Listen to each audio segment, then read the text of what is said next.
तो फ्रेंड्स, स्वागत है आपका मेरे YouTube चैनल में। आज की इस वीडियो में मैं आपको बताऊंगा कूलर स्विंग मोटर का कनेक्शन हम रोटरी स्विच के साथ कैसे करते हैं। फ्रेंड्स देखिए, जो हमारा कूलर होता है उसके अंदर क्या होता है, हमारा इस टाइप का स्विंग मोटर लगा रहता है। इस स्विंग मोटर से क्या होता है, हमारा दो वायर इसे बाहर आता है। जैसे कि आप देख पा रहे होंगे हमारा स्विंग मोटर है, तो इस स्विंग मोटर में हमारा दो वायर रहता है। तो इन दोनों वायर का कनेक्शन हम इस 4 पोल की रोटरी स्विच में कैसे करते हैं।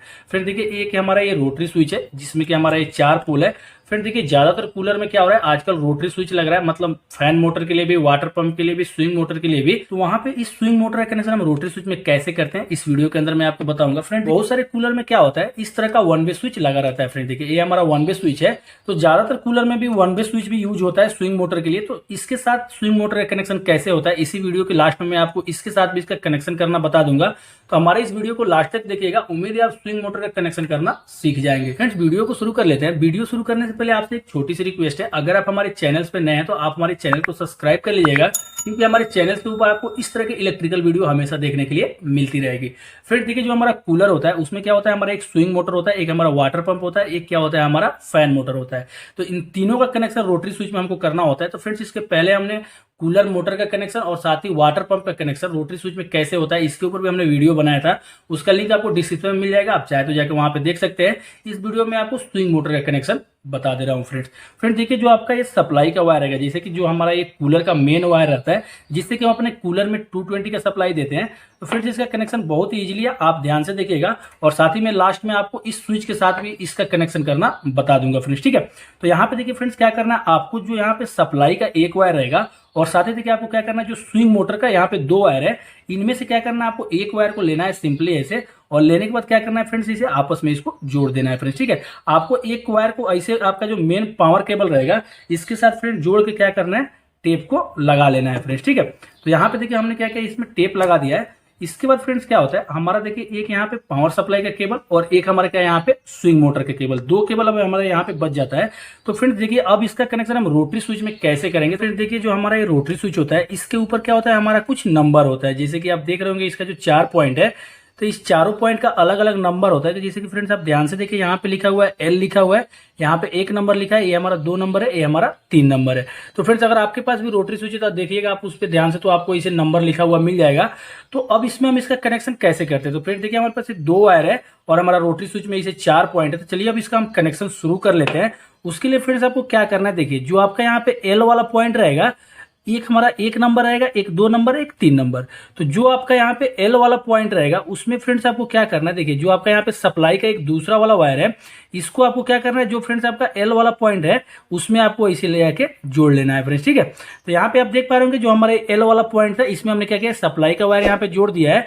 अब फ्रेंड्स हमारा बच गया यहाँ पे स्विंग मोटर का दूसरा वायर फ्रेंड्स, ठीक है।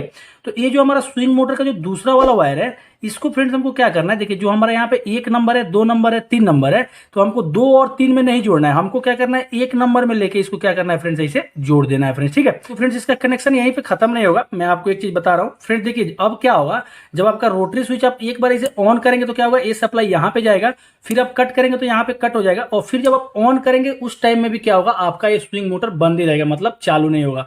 तो फ्रेंड्स, आपके घर में जो भी अगर कूलर होगा तो आप उसमें ध्यान से देखते होंगे, आपका रोटरी स्विच एक बार ऑन होता है, एक बार ऑफ होता है, फिर ऑन हो जाता है और फिर ऑफ होता है, मतलब 2 बार ऑन होता है, 2 बार ऑफ होता है। तो उसके लिए फ्रेंड्स इसमें क्या कनेक्शन करना होता है, क्या इसमें चेंजेस करना होता है, मैं आपको एक चीज बता रहा हूं फ्रेंड्स। क्या करना है, ऐसे आपको एक छोटा सा लूप ले लेना है फ्रेंड्स, ठीक है। लूप लेने के बाद फ्रेंड्स देखिए, जो आपका यहाँ पे 1 नंबर में आपने जो स्विंग मोटर का एक वायर जोड़ा था, इसी में फ्रेंड्स क्या करना है, आपको ऐसे लूप को भी इसमें जोड़ लेना है फ्रेंड्स, ठीक है। तो फ्रेंड्स, आपको मैं एक बार चालू करके भी इसको दिखा दूंगा, जिससे कि आपके मन में जो भी डाउट होगा वो क्लियर हो जाएगा। तो फ्रेंड्स, यहाँ पे देखिए हमारा लूप का जो दूसरा वाला यहाँ पे सिरा रहेगा, इसको क्या करना है फ्रेंड, देखिए अब आपका यहाँ पे 2 नंबर पॉइंट है, ये क्या है आपका 3 नंबर पॉइंट है। तो आपको क्या करना है फ्रेंड, 2 नंबर वाला पॉइंट को छोड़ देना है, और जो आपका तीसरा नंबर वाला पॉइंट रहेगा उसमें क्या करना है, इस लूप को ऐसे बढ़िया से जोड़ देना है फ्रेंड्स, ठीक है। ऐसे जोड़ने से फ्रेंड्स अब आपका क्या होगा, जब आप रोटरी स्विच को एक बार ऑन करोगे तो ये सप्लाई यहाँ पे आएगा, तो आपका क्या होगा, स्विंग मोटर चालू हो जाएगा।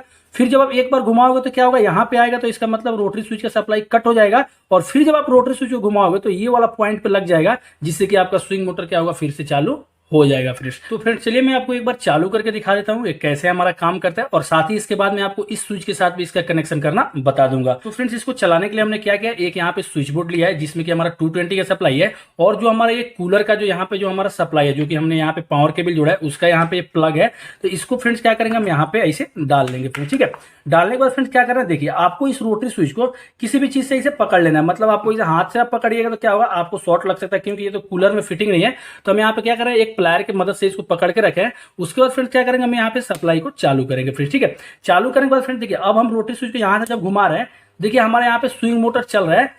और फिर देखिए यहाँ पे जब हम बंद करें तो क्या हो रहा है, हमारा स्विंग मोटर बंद हो जा रहा है। और जब हम फिर से इसको चालू कर रहे हैं तो देखिए हमारा स्विंग मोटर क्या हो रहा है, यहाँ पे चालू हो जा रहा है फ्रेंड्स। ठीक है, वहीं जब यहाँ पे हम बंद कर रहे हैं तो क्या हो रहा है, हमारा स्विंग मोटर बंद हो जा रहा है। वहीं फ्रेंड्स अगर हमारा ये लूप नहीं होता तो हमारा स्विंग मोटर यहाँ पे एक बार चालू होता और फिर यहाँ पे बंद हो जाता, और फिर यहाँ पे दोबारा जो चालू हो रहा है वो चालू नहीं होता, तो क्या होता वहां पर भी ऐसे बंद ही रहता फ्रेंड्स। ठीक है, तो उम्मीद है फ्रेंड्स आप रोटरी स्विच में इसका कनेक्शन करना समझ गए होंगे। अब मैं आपको बताता हूं इस स्विच के साथ इसका कनेक्शन कैसे करना है। फ्रेंड्स ये बहुत ही ईजी है, आपको मैं यहाँ पे दिखा रहा हूँ। आपको क्या करना है, इस वायर को यहाँ से खोलना है, जो कि हमारा पावर केबल का वायर है। इसको क्या करना है फ्रेंड, देखिए जो आपका ये स्विच रहेगा, ये इसका स्विच का नीचे का हिस्सा है, ये आपका ऊपर का हिस्सा है। तो आपको फ्रेंड्स क्या करना है, सिंपली इसको नीचे वाले में डालना है, और डालने के बाद फ्रेंड्स क्या करना है, ऐसे टाइट कर लेना है फ्रेंड्स। ठीक है, इस स्विच में कनेक्शन करना बहुत ही ईजी है, मैं आपको यहाँ पे बता दे रहा हूँ। उसके बाद देखिए जो यहाँ पे हम स्विंग मोटर कनेक्शन अपने रोटरी स्विच में यहाँ पे जोड़े थे, तो इसको क्या करना है, ऐसे खोलना है, और खोलने के बाद फ्रेंड्स क्या करना है, आपको स्विच के ऊपर वाला पॉइंट में ऐसे लगा देना है फ्रेंड्स। ठीक है, ऐसे देखिए हमारे यहाँ पे कनेक्शन इसका कंप्लीट हो गया। इसमें ज्यादा कुछ नहीं रहता, आपको एक वायर को ऐसे जोड़ देना है,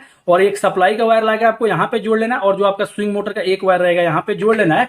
अब फ्रेंड्स मैं आपको इसके साथ भी एक बार चालू करके दिखाता हूँ। तो देखिए हम क्या किए, यहाँ पे बोर्ड में अपने प्लग को डालेंगे, और डालने के बाद फ्रेंड्स क्या करेंगे, यहाँ से हम ऑन करेंगे, और ऑन करने के बाद देखिए जब जब यहाँ से हम स्विच को ऑन करेंगे, देखिए हमारा यहाँ पे क्या होगा, ये स्विंग मोटर चलेगा। और फिर देखिए यहाँ से जब हम ऑफ कर देंगे तो क्या होगा, हमारा स्विंग मोटर बंद हो जाएगा। फिर ऑन करेंगे तो क्या होगा, हमारा स्विंग मोटर यहाँ पे ऑन हो जा रहा है फ्रेंड्स। ठीक है, और फिर जब हम यहाँ से देखिए ऑफ करेंगे तो क्या होगा, हमारा स्विंग मोटर यहाँ पे ऑफ हो जाएगा फ्रेंड्स। ठीक है, तो फ्रेंड्स ऐसे ही हम अपने स्विंग मोटर का कनेक्शन करते हैं, चाहे वो हमारा वन वे स्विच हो, चाहे वो हमारा रोटरी स्विच हो। मैं आपको दोनों स्विच के साथ इसका कनेक्शन करना आपको बता दिया हूं। तो उम्मीद है फ्रेंड्स आप वीडियो समझ गए होंगे कैसे अपने कूलर में स्विंग मोटर का कनेक्शन करते हैं। फिर भी अगर आपको वीडियो कहीं पे नहीं समझ में आया हो, या अगर कुछ भी आप हमसे पूछना चाहते हैं, तो आप हमको कमेंट कर सकते हैं, मैं आपको वहां पे जरूर हेल्प करूंगा। चलिए मिलते हैं नेक्स्ट वीडियो में, तब तक के लिए जय हिंद।